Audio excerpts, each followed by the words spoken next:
Good evening. Welcome to our live broadcast.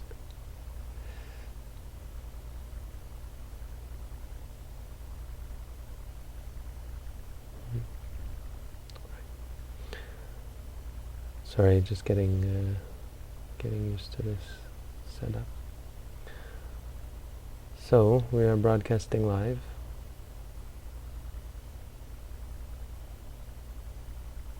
And I'm going to teach a little bit of Dhamma and then answer questions. So the questions are being answered here. Let me see, I've got to see that. Here? Yes. At this website. So you can go there if you want to. But you have to sign up.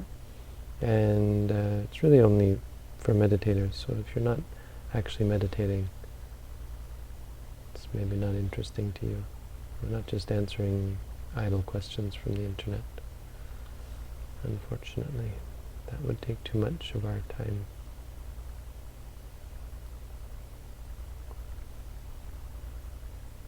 So today's topic is a warrior. Buddha was really good with analogies. Any good teacher is, Any good teacher will use analogies to describe things.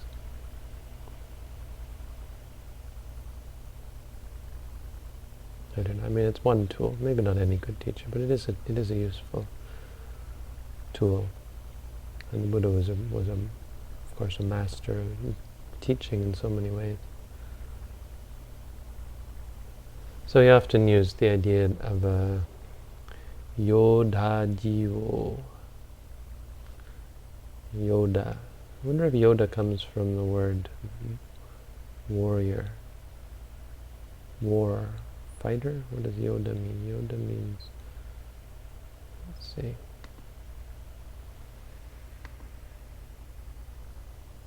Yeah, Yoda itself is a warrior, but Ajiva is a livelihood, so one who lives is a professional warrior.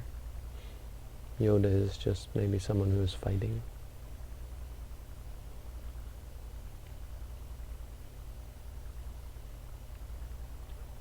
So fun fact, the word Yoda probably comes from the... Oh, I don't know actually, because Sanskrit probably wouldn't be Yoda. It's probably not a fun fact. Maybe it's just a fun delusion.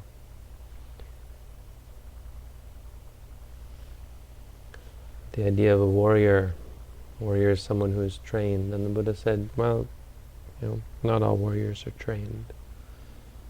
If a warrior isn't trained, though, not likely to gain the favor of the king, not likely to be seen as a hero, right? You watch all these movies as kids, and some people watch them as adults, about warriors. There are warriors and then there are heroes. So possessing three factors, a warrior is worthy of a king. Maybe seen as a king's warrior, like a knight of the round table or something like that.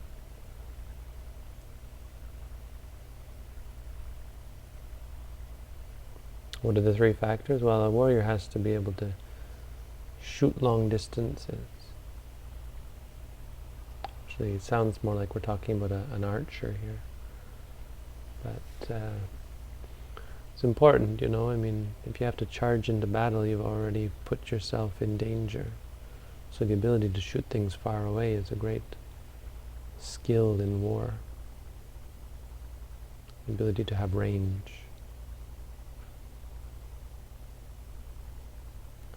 The second one has to be a sharpshooter, has to have good aim. So when one aims at something like an apple on top of someone's head, they have to be able to hit the apple.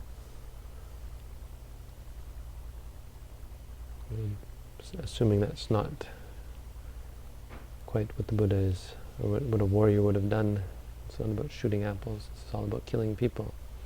But it stands for sharpshooter, someone who is able to hit the target, stay focused, get to the point. And number 3, one has to be able to, the warrior has to be able to cleave a giant, let's put it like that, has to be able to cleave, to rend, what's the word, split asunder a giant, a great body. Mahato Chakayasa Padarita.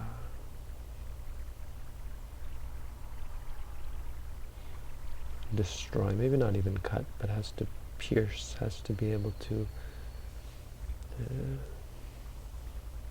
penetrate.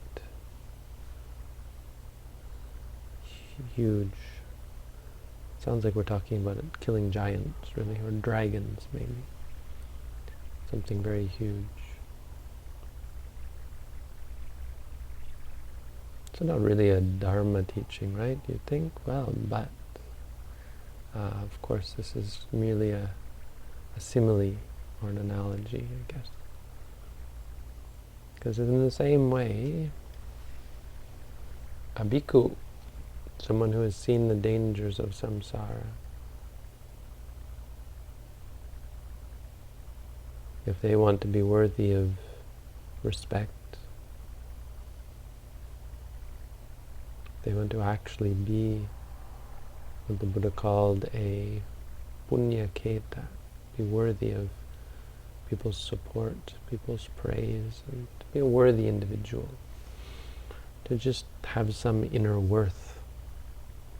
What must one do? Well, a bhikkhu as well must be a sharpshooter, a long-distance shooter, right? A sharpshooter, and must be able to destroy a giant, pierce and penetrate a huge, massive body.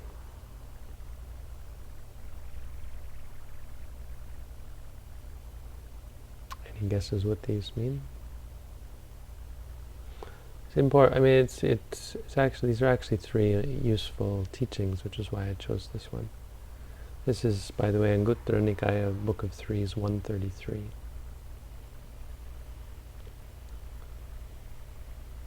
So what does it mean to be a long-distance shooter? It means that any form whatsoever, form being anything physical, any physical aspect of experience, whether it's something you see, or you hear, or you smell, or you taste, or you feel, even anything you think about.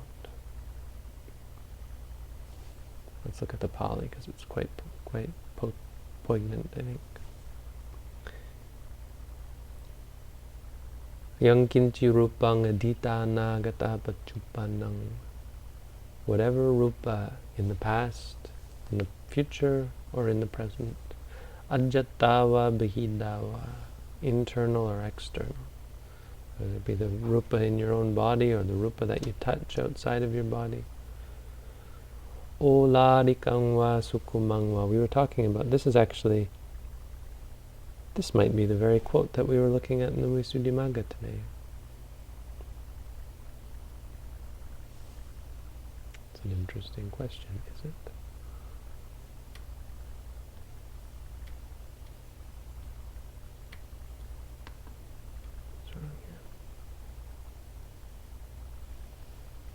Sorry, I'm going to go find this quote that we just looked at. Here we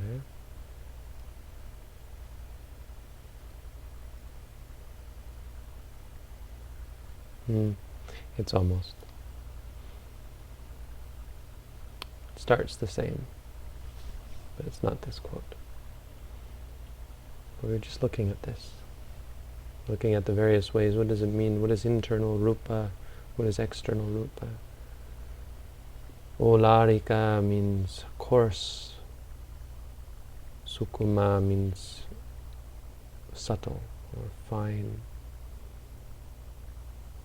refined. Hinangwa panidangwa. inferior or superior, yang dure santikewa, near or far. Sabbang rupang. And this point is, this kind of sutta is important to quote because it's common for meditators who haven't been well instructed to make a distinction between the coarse and the subtle. Actually, there's another tradition, and I won't mention it, but some of you might recognize it, that is very specific about focusing on more and more subtle sensations, more and more subtle experiences. And I'm not convinced that that is a useful thing to do. The Buddha was quite clear that here, in many cases, coarse or refined, inferior or superior, has nothing to do with it. In fact, it seems to be part of what the Buddha called the anubhyanjana, the nimitta and the anubhyanjana, the details and the particulars and the signs. Worrying about whether it's subtle or coarse doesn't have anything to do with reality. Why? Because sabbang rupang netang mama neso hamasmi neso meyata. This is not mine, this I am not, this is not myself. And these three are the three clingings that we've talked about. Ditthi, mana, tanha, the three, what Lumpur Chodok, this monk here, calls the jnana gati dhamma, which I'm not quite sure where he gets it from, but there are the three things that the Buddha often talked about as preventing us from seeing the truth. Three ways of clinging. You can cling through ditthi, through views. The view, this is myself. You can cling through mana, the view that this I am. And you can cling, not the view, but the idea. And you can cling through craving, this is mine. These are expressions of those three things.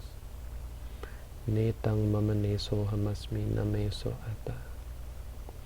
Eva metang yatha bhutang samma panyaya pasati. Pasati means he sees. This is where we get the word vipassana from. He or she, this bhikkhu, sees these things as they are, yatha bhuta, with right wisdom, samma panyaya. So how does one see that? This is what it means to be a long-range shooter. Long-range means everything. So the distinction here is that when you're practicing meditation, you begin to see things as not mine. Right? First you break things down into what's really happening. So this food that I'm eating is not actually food, it's experiences. And those experiences are not mine. I can't control them. They arise based on causes and conditions, and then they disappear.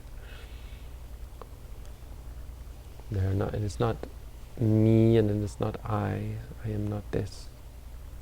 The whole eating is just a process of individual experiences, none of which are self or soul or me or mine. You start to see that there's no control, there's no ownership, and you start to let go. You learn how to be just mindful, how to be just present, rather than trying to control and force things and cause suffering for yourself. But being a long-range shooter means you have to see this about everything. So eventually, through your practice, it comes to you that everything is like this, and you become convinced. It doesn't mean you have to experience all experiences. You start to get the point that experience itself, no matter what kind of experience, far, near, past, future, all that experience is not me, not mine, not self. And the same with Vedana, the same with feelings, pleasant, unpleasant, whether they be fine or coarse, or inferior, superior, far or near. It's all also not self. I found a typo. That's important. Nesoha must mean. I have to change that. I found a typo in the electronic Tipitaka, which is not a good thing to find. It's the equivalent of finding a typo in the Bible.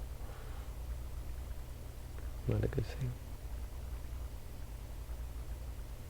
Fortunately, this version has, as great as it was that they digitalized it, they weren't as careful as they claimed to be.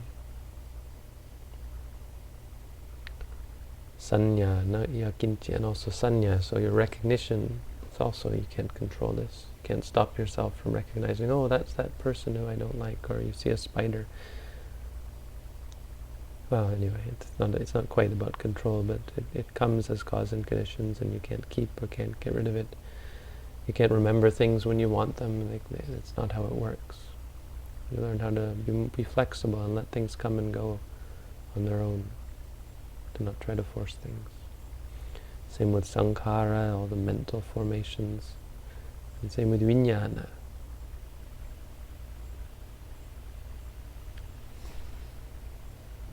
That's what it means to be a long-range shooter, when you get it, when you see that this is the way of everything. So what does it mean to be a sharpshooter, to penetrate, to get to the point? A sharpshooter is one who has wisdom about the Four Noble Truths. So actually the first one really is getting at it. But a different aspect of that is getting to the point and being able to see the Four Noble Truths. This is suffering. You see that everything, you start to see that samsara itself it's not happiness. It doesn't satisfy you. There's no peace in the wandering on and chasing after things. Ayang dukkha samudayo, this is the cause of suffering. Yatha bhutang pajanati, sees that as it is. Ayang dukkha niro, so the cause of suffering is craving. The fact that you cling to it. So it's not actually that, this isn't actually a depressing teaching or anything. It's not that the world around us is actually the problem. The problem is that you cling to it. The problem is that it's worthless. It's not worth clinging to. So it is kind of pessimistic. But nothing has the power to hurt you unless you cling to it, unless you react to it. Ayang dukkha nirodho, this is the cessation of suffering. What's the cessation of suffering? The cessation of craving. When you stop craving, you let go. When you let go, you're free. When you're free, you can say, I'm free. Ayang dukkha nirodha ghamini patipada. So what is the path? You see what is the path. You enter into the path. Your mind becomes perfectly in tune with the way of mindfulness, the way of wisdom. This is how one is a sharpshooter. And how is one able, what does it mean to be able to penetrate the large body, the giant, the great and massive body? Well, one pierces the great mass of suffering, mahantang not of suffering, sorry, of ignorance. Mahantang avijja kandang padaliti. One pierces this great mass of ignorance. We're ignorant. We don't understand the truth. We don't see the truth. We don't know so much that's right under our noses. And that's the core claim of Buddhism, that we're not doing something wrong or there's nothing to fix. That we simply don't know the truth. It's a very bold claim. That all of our ambitions and desires are misguided. None of them are actually based on rational thought and investigation. None of them stand up to investigation or observation. When you look at them objectively, you can't but let go of them, give them up. That's the claim in Buddhism. It's about piercing our ignorance. When you have no more ignorance, no more craving and no more suffering. So, good meditators are like good warriors. They have skills. They've trained. All of this is a training. None of this comes from thinking. None of it comes from wishing, from praying, from believing, from studying, from listening. It all comes from training. Just as a warrior.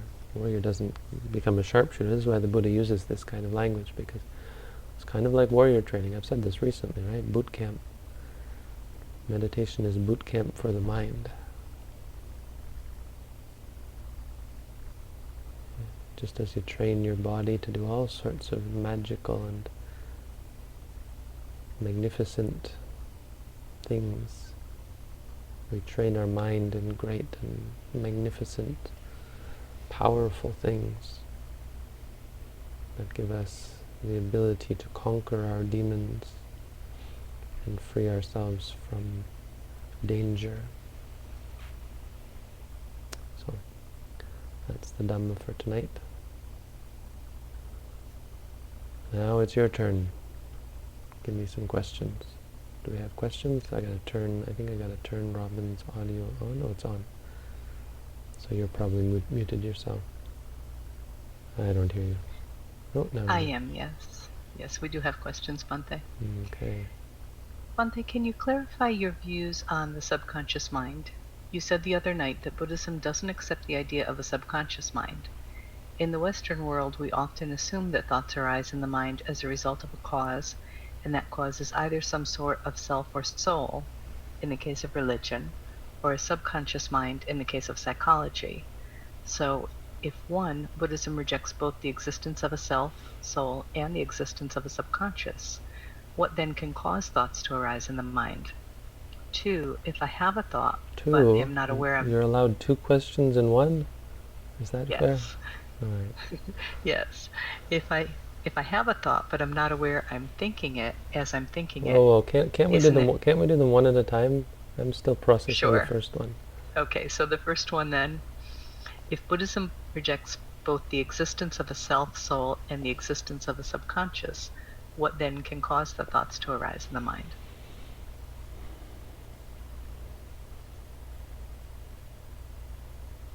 Well, the whole how the system works isn't really addressed in Buddhism. If I take a guess, because it's not really useful, maybe there is no answer. There's no reason to think that there is, which is kind of odd for us, but there's no reason to think that there is an underlying mechanism by which things work. Nor is there any reason to concern ourselves with that. You see, this is where science is admittedly makes a mistake, and it just tries to know stuff without thinking, is that useful to know? Right? But there's absolutely no reason to learn why things work the way they do.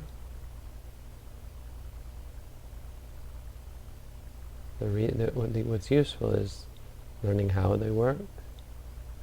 And, well, actually that turns out to be the only important thing, because once you really see how they work, you become free. We would also assume that once you know how they work, you know how to manipulate them would be important, but that turns out to not be important at all. Because once you see how they work, you let go and become free. But one thing I can say that I think is to the point here is that thoughts are can be caused by rupa. If I'm not mistaken, this is an orthodox view that makes sense. You know, the brain and the physical world gives rise to thoughts. Requires, you know, it's not just random. It's not like a thought can pop up because 2 rocks touch each other or something. I don't believe in this panpsychism garbage. I must be misunderstanding something, because it just sounds ridiculous. This idea that every soul, every cell, or every atom could have consciousness, or the potential for consciousness, it's a total misinterpretation of, you know, it's ridiculous. If you think consciousness is singular, my body doesn't have 2 consciousnesses. Consciousness doesn't come like that. But within the stream of consciousness, there's a part to be played by the brain, I would say. I don't know. I guess it's a bit not fully formed how I would explain this or understand it, but some thoughts are going to be at least instigated by the physical, are going to be affected by the physical. Because a single thought has got to be made up of, well, no, a single thought would be made up of one series of consciousnesses. But the brain can affect that, I would say.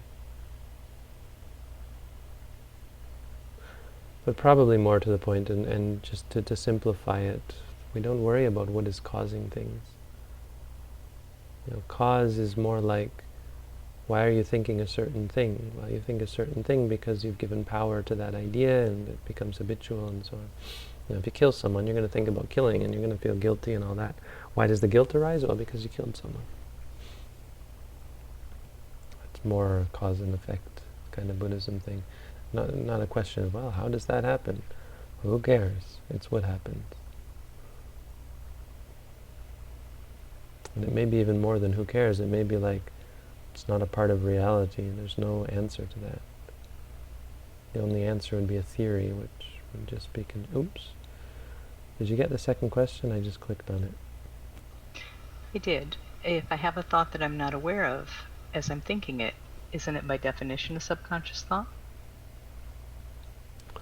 Not necessarily. There are thoughts that are subtle. There are experiences that are subtle. Not every experience is fully formed.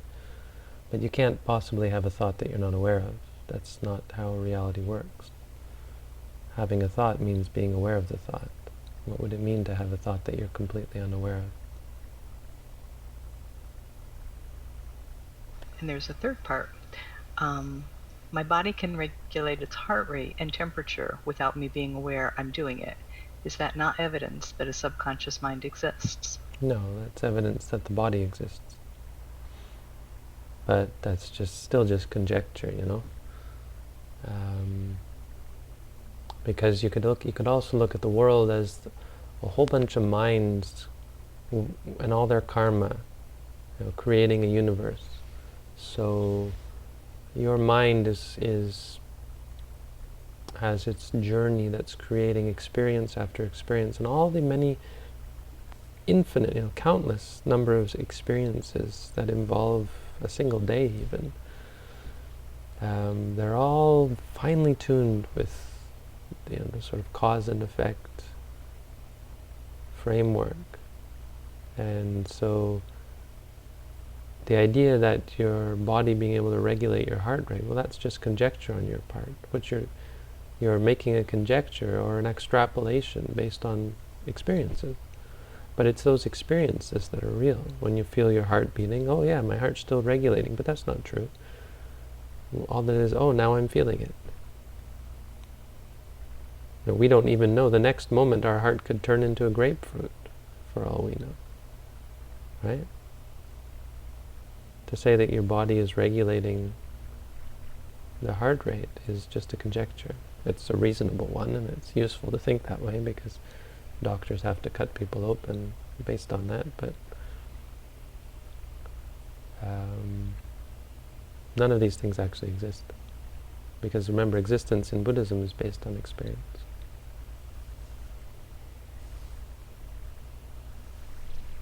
Hello, Bhante. Before I discovered your channel, I read a booklet about meditation in which it stated that it is beneficial, but not necessary, for Vipassana meditation to practice Samatha meditation first, not to reach a certain jhana, but to gain a good level of concentration. For now I am patiently practicing Vipassana, but I wonder if a few sessions of Samatha meditation would be worthwhile before I continue to develop more insight. What would you say in regards to that? Thank you. Well, the Goenka tradition believes that. I'm a little bit confused. It doesn't really seem reasonable to me. I would say if you're not going to gain jhana, sure, why not? Yeah, any meditation is good. No, I shouldn't be so critical, but It's certainly not orthodox. I mean, the orthodox would be, if you're going to practice samatha, you got to go all the way to jhana. That's what it's for. And then you practice vipassana even based on the jhana factors. But fine, okay, yeah. Any meditation's good. Just like giving is good. Doesn't mean you should waste all your time giving or whatever. The core is vipassana. It's not actually vipassana. The core is satipatthana, which leads to vipassana.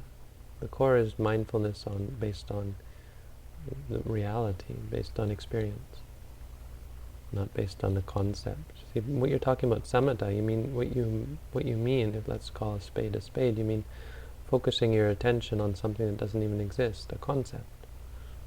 When you focus your mind on a concept, what good could it possibly be towards understanding reality?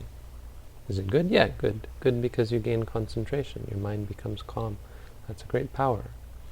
You can later then apply that to vipassana. But in and of itself, you could maybe say it's like punching a punching bag. It doesn't actually do you any good, but you get stronger so that you can then go out and punch real things.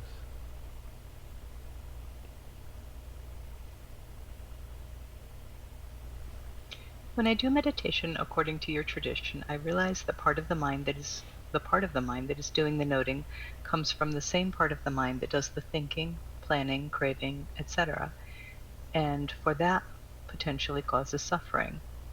Noting is also a part of the six senses. If this is true, why the noting potentially leads to nibbana compared to not noting or meditating? I feel it's all part of the same system, but just a different kind of wiring on the same level. My apologies for overthinking this. I must say that the meditation tradition you teach helped me a lot to cope and attain great understanding about how the mind works. And for that, I have a better life. But when the goal is nibbana, my real question is, if it's all the same system, it must be next to impossible to think a system can understand and realize its own system. Thanks, and keep up the good work. Well, it can, though. I mean, if you ask yourself, I mean, you're just intellectualizing, so probably better just to say thinking, but the system can understand itself. Understanding can arise. Yes, it's just another type of activity, of course. It just happens to be a good activity that helps you see clearly. Putting yourself at the base of the experience allows you to see what you're doing. I mean, it is kind of magical that we're able to know, oh, now I'm doing this, that we're able to learn about ourselves. But we are. Not directly. You can't actually observe your own mind, but you're kind of reflecting. You're saying, oh, that was that. Which is kind of magical. The ability to actually know what you just did is kind of magical, right? Because if these were billiard balls, this is one experience, this is the next experience, how could this experience know what just happened there? So it's obviously not billiard balls. We're not dealing with discrete instances exactly. There's something a little bit different. Anyway, if it helps, keep doing it. And it kind of makes sense. I mean, your argument is understandable, but it just doesn't hold up in reality, because reality is doing this allows you to understand the system. So your criticism is not valid if you doesn't stand up to investigation.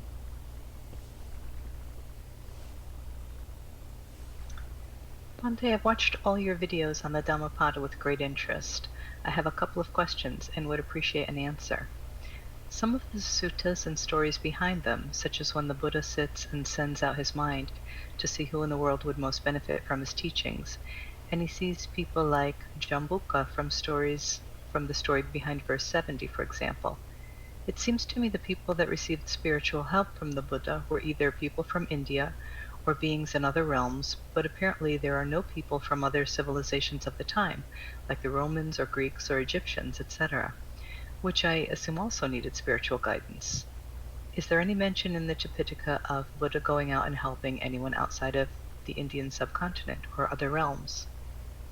Also, the past lives of the characters all seem to have Indian roots when in the human realm. So does that imply that our past lives sort of localized to one particular area when born as humans? Thanks. I think it may indicate that those stories are a little bit flawed. I mean, I'm not convinced that the stories are perfectly accurate. And I know that some Buddhists, Orthodox Buddhists, would not be happy to hear me say that, but they're really great stories. They're useful stories, and I want to believe most of them, generally having happened, but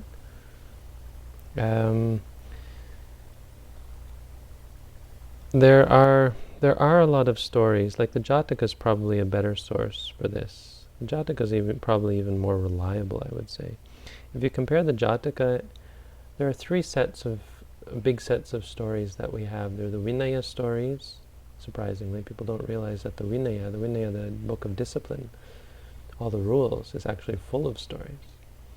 There are the Vinaya stories, and there are the Jataka stories, and then there are the Dhammapada stories. There are other stories. There are the Udana stories and the Itivuttaka story. There are the Therigatha stories. There are the Buddha Charita stories, the Apadana stories, lots of stories, all over the place. Many of them are just copied, but the three big ones are these three. The Vinaya stories are the least sort of fantastical, but the most down to earth. The Jataka are a little bit more fantastical, like they seem to have been embellished, potentially embellished. And the Dhammapada are definitely embellished. I think. Mahasi Sayadaw even says it, I think. Because you get the same story, sometimes the same story is in all three of them. Except the Vinaya version is reasonable and understandable. The Jataka is a little bit out there, and the Dhammapada is way out there. Same story. But the Jataka verses, there are kingdoms that aren't in India. A lot of them happened in India. Like talking about past stories of the past lives. But there are kingdoms that the Buddha just says there was a kingdom named this.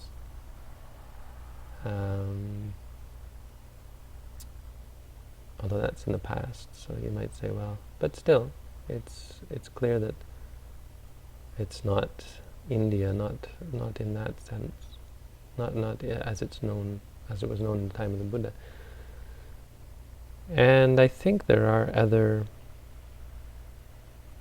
examples of talking about other civilizations. The question of whether the Buddha ever went to teach, like the Sri Lankans believe he went to Sri Lanka. Maybe he did. It's not actually in the Tipitaka. The other thing I'd probably guess is that the people who compiled these, because we're talking about over hundreds of years, that the ones they remembered and the ones they kept and the ones that were understandable to them were the ones about their own society, because they never met these other people. And so they may have just been all assimilated to India. But maybe the Buddha maybe didn't go out of India. So that's what he was always talking about. So maybe he didn't go out of India.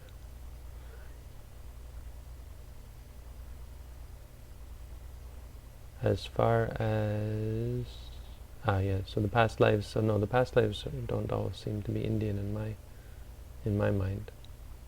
Although you could argue maybe it's true, but again, the stories were retold and remembered and kind of seem to have been reinterpreted or recalled from memory or expanded from brief and basic outline memories by Indian people. So they may have re-expanded them based on India. But regardless, the stories may very well just be flawed. And so the answer, the real important answer is no. Rebirth is, well, rebirth could be localized. For someone who's very fixated on India because that's where they've lived, they're probably going to be reborn in India. But certainly someone could be reborn in another place. But I guess you could say, being reborn in another country would probably be rare in that time because there's very little contact with other countries. And so people were all very much habitually associated with their own countries. Anyway, a little bit speculative, honestly. Ante, the stories in the Vinaya, are those the stories of how the rules came to be? Yeah. Yeah, but it's not even just the rules. There's lots of stories about disciplinary transactions. And, there's the whole... Remember you asked about the 7 weeks that the Buddha spent under the Bodhi, after the Bodhi tree. That's in the Vinaya. So it starts there because it wants to tell how the Vinaya came about. So it goes all the way back to how the Buddha became enlightened, and from that point, how did the Vinaya come about? So is that fairly useful for lay people to read? Not really. Yeah, well, that part actually, right there, stuff about enlightenment. I don't know. Before you read that, I would read the Jatakas probably. Jatakas probably more, if you're just looking for stories anyway. Because in neither of them is there really any great teaching. This way, the sutta is the best, especially for people who have limited time to study all the intricacies of Buddhism. Study the Sutta Pitaka. There's so much there, as we can see from our study. Even the Anguttara Nikaya is full of teaching. Okay, thank you, Bhante. How does the schedule work? I clicked on the 2200 UTC Sunday option, but now I'm thinking I probably should have told you that before. Well, I got a call from 2 people this evening at the same time, and I talked to one of them. I think you were the other one, but I didn't see your call until afterwards. So I think you did okay. I just think maybe the other person butted in or something. I don't know. You have to reserve. You probably should reserve in advance. So maybe one of you didn't reserve in advance and just decided to call me. Or I'm hoping that both of you can't reserve the same time slot. And if you can't get through to me, just text me using the Hangout app. You have to go to hangouts.google.com and actually, if you're using that schedule right now, you have to get to know the Hangouts interface. So go to hangouts.google.com, and we use that interface for chatting as well, for sending you pictures and videos and stuff. Because I will have to send you pictures and videos. And to chat, so send me a message and say, hey, are you here? And then I can talk. I don't know what happened tonight, but you can reschedule for another night if that's convenient. But you probably, I think you did everything fine. It was just someone else was either you butted in or they butted in. So whoever butted in should have booked in advance and respected the fact that it was booked. I did notice a change on the schedule where it used to actually have an individual's name and now it just says taken. Well, So I've got a bone to pick with that as well, but that's only on mobile. Apparently, if you go there on the computer, it doesn't say taken. Yeah, it actually shows their names. So, okay, here's the thing. Sunday, wait. Oh, Sunday is free, so nobody's on Sunday evening. No, I'm looking at it on PC and it just says taken. So I'm wondering if there's a little confusion between who has actually reserved the spot. How big is your monitor?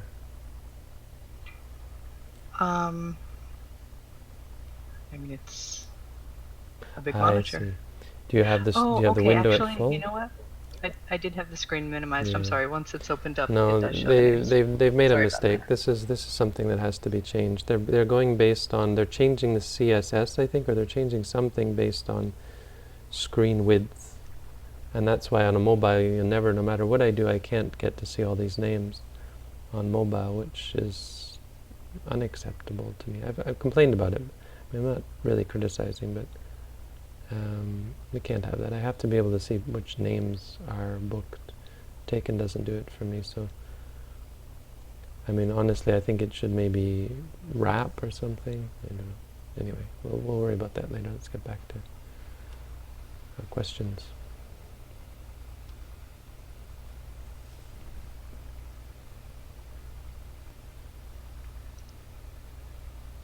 Sorry, it'll take me just one moment to get back to the questions. Glennis has a question that we already kind of talked about, but she's asking something about it.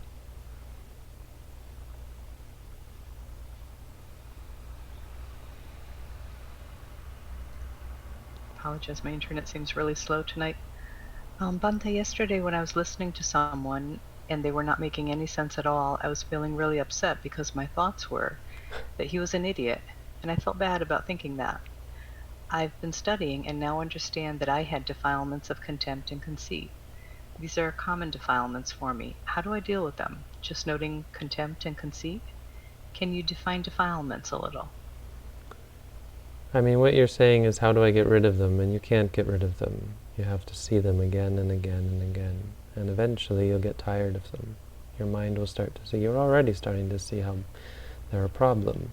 But it takes a lot more than that. Absolutely, you just have to keep practicing.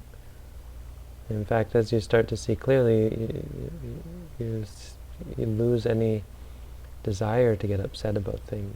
You see how much energy it takes and how useless it is. Because it is. Intellectually you can say, yeah, of course, that's useless. It doesn't do any good. It's kind of evil, kind of nasty. I don't know, whenever I hear about someone who is a teacher, someone who teaches and is not teaching very well, I always have a soft spot, because teaching is tough. And also because, people who teach, well, they've got the good intention to try and help. I guess the worst is where someone teaches for ulterior motives, rather than not making any sense. I mean, that can be improved upon.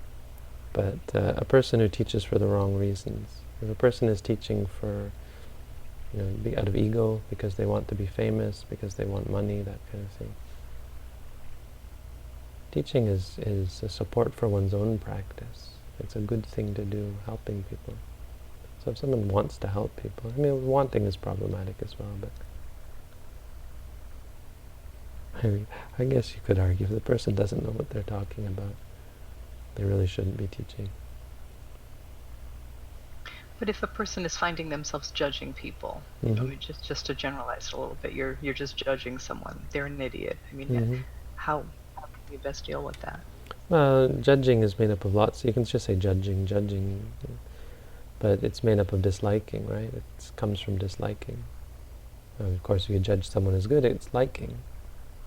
So they're still basic defilements. It's about breaking it up into what's really happening, what's going on in my mind at this moment. You don't have to get complicated of like contempt or conceit. You just say thinking or feeling, because there'll be feelings associated with it.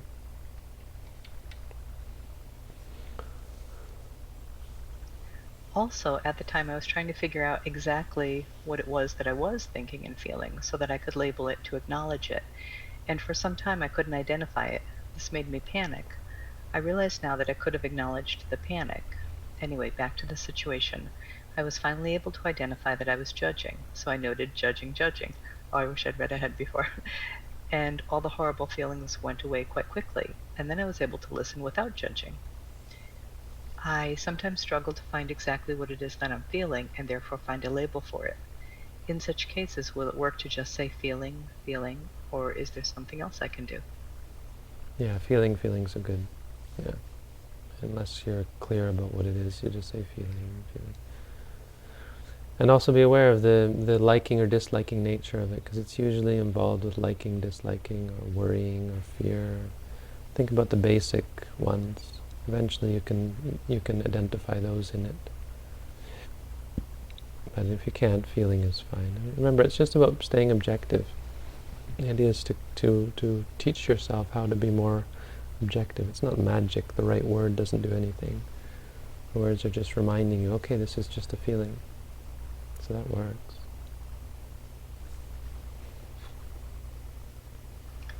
I've been meditating for about 1 to 2 months, an hour a day. I have made some realizations changing my notion of reality. The only problem is the fear that arises when reflecting on those realizations. I was not recognizing reality and myself anymore due to the absence of my cravings at the time, so I stopped the mindfulness practice for some time so I could find myself. My question is, in the future, should I stop reflecting on the practice? I also gained some ability throughout the practice. I know you said to let go of those, but I'm cultivating it as I consider it to be physical proof of the result of my practice. Should I let it go anyway? Thanks for your teachings from Paris. Well, if I said to let it go, why are you asking me if you should let it go? Mug, sounds like you're doing well. But yes, fear comes from overanalyzing. You're living in concepts, and you're concerned about things that don't even exist. You lose reality to your fear. You start to be afraid of something that doesn't have any basis in reality, because you cling to self in this case. So when you're afraid, you should just say afraid, afraid. It doesn't help you to be afraid of that. But because we cling to ourselves. You're in France, so you must know the song, this song we used to sing, I remember from I think it was grade 9 French. I remember singing it off key in class.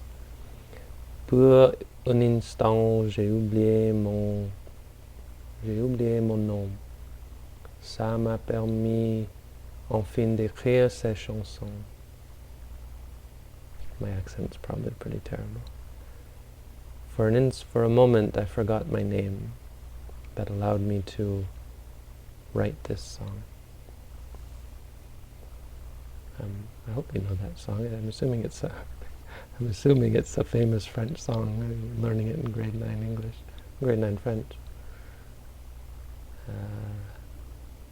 So there's some good French thinkers on this subject. I think Europe has a really good educational system, and I think a problem with that is people become very philosophical and start to think. In North America, I think we're a little dumber, and so we just do, like Buffalo. So generally Europe has, I think has an edge in the philosophy department, but it can be problematic because you get caught up in things like this, worrying about the self and my identity, who I am. It's all rubbish. Educated people often have a harder time meditating, unfortunately.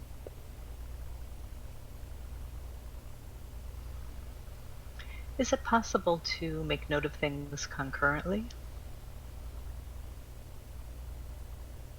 No.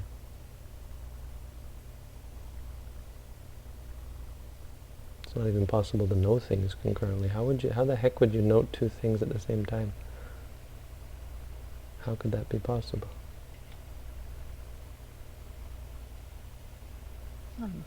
Things must just happen really fast, but it must just feel like you're noting two things at the same time. Like if you go outside and it's cold and raining, you're going to note cold and wet at the same time, or at least it feels like at the same time.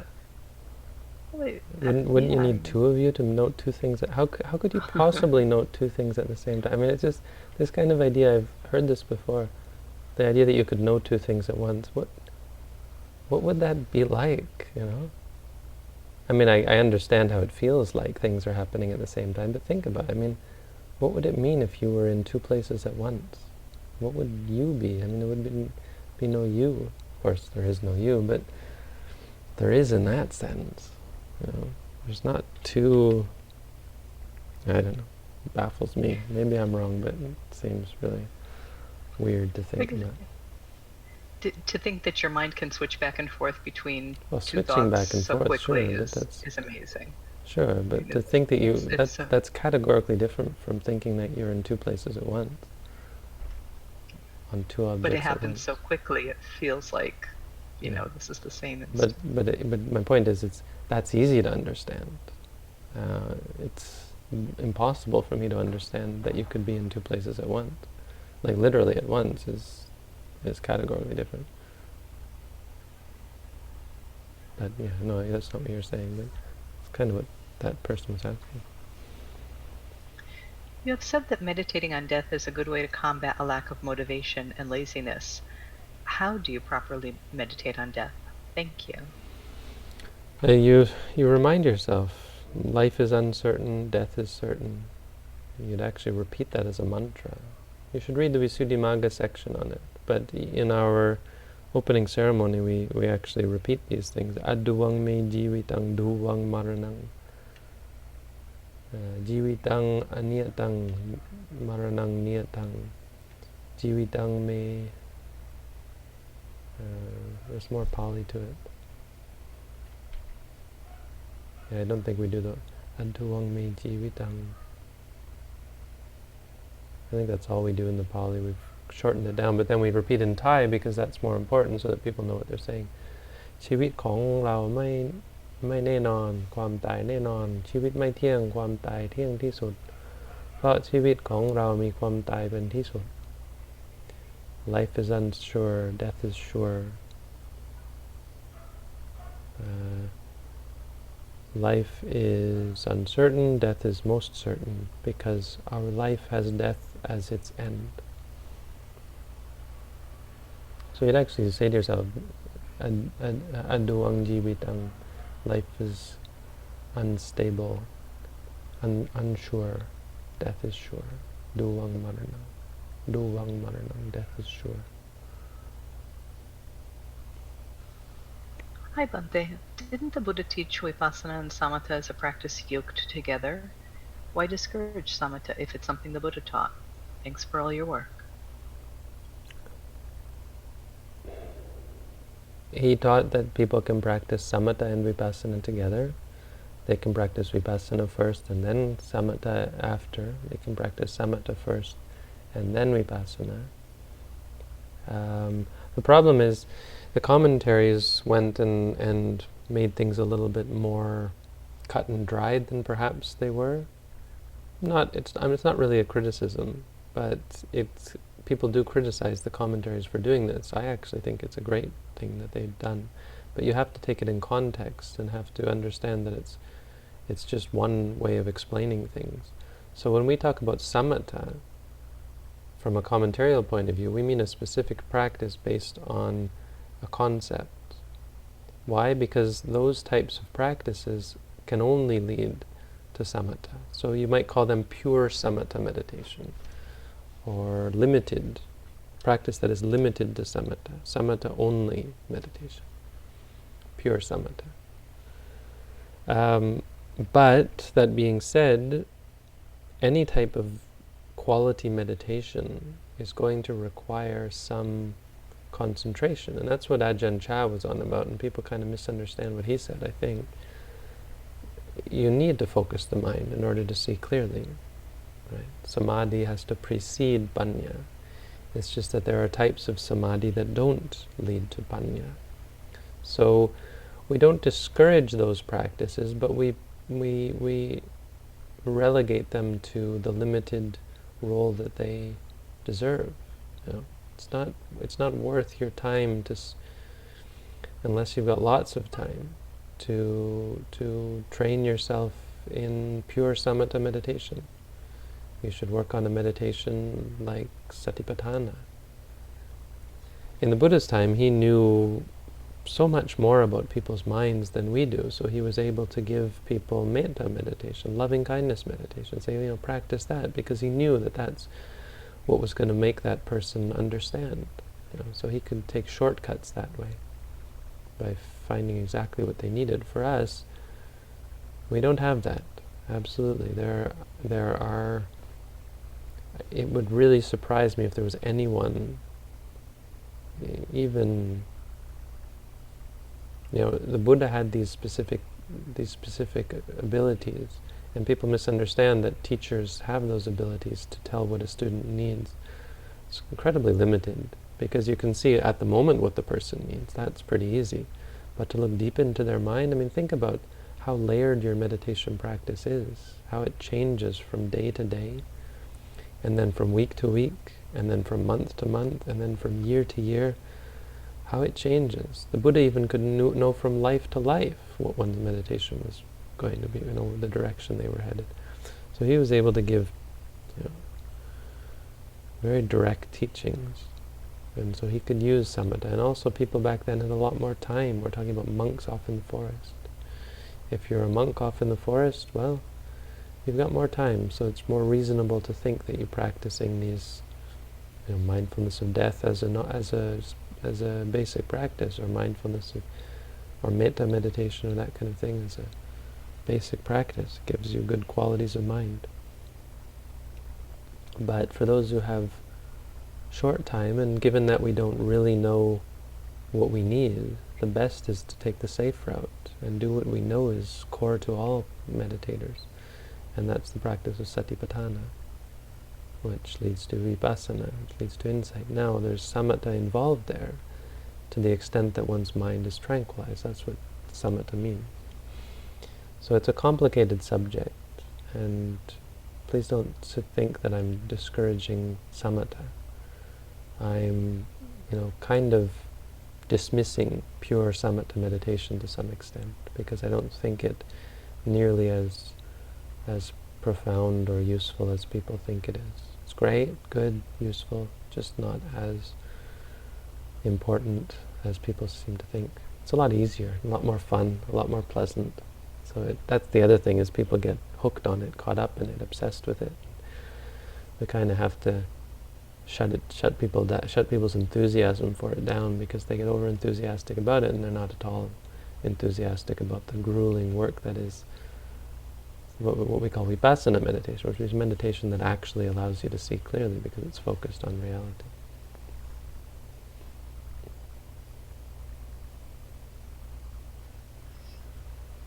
Sometimes I worry that my mind will suddenly change and no longer be interested in meditation. Is this worry partly because of contemplating anatta? Well, this worry is because of delusion.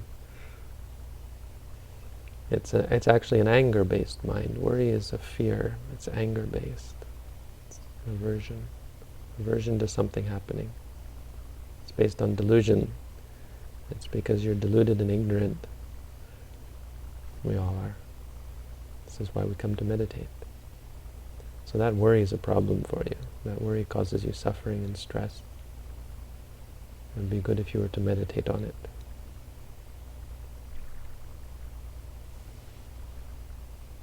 I think that's all. You're all caught up, aren't they? I wouldn't go further with that. Worrying.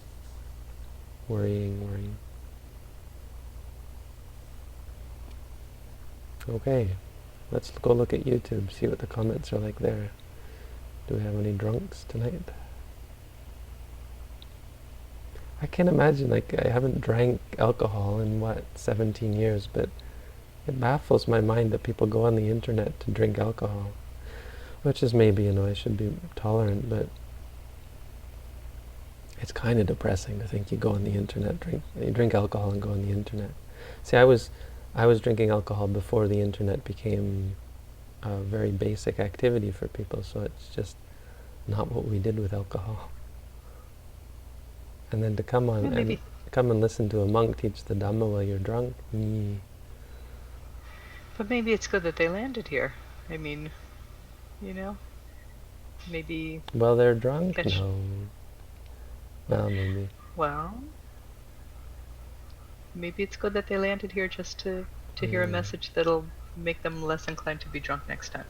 Sure. That's very magnanimous of you. You're probably right.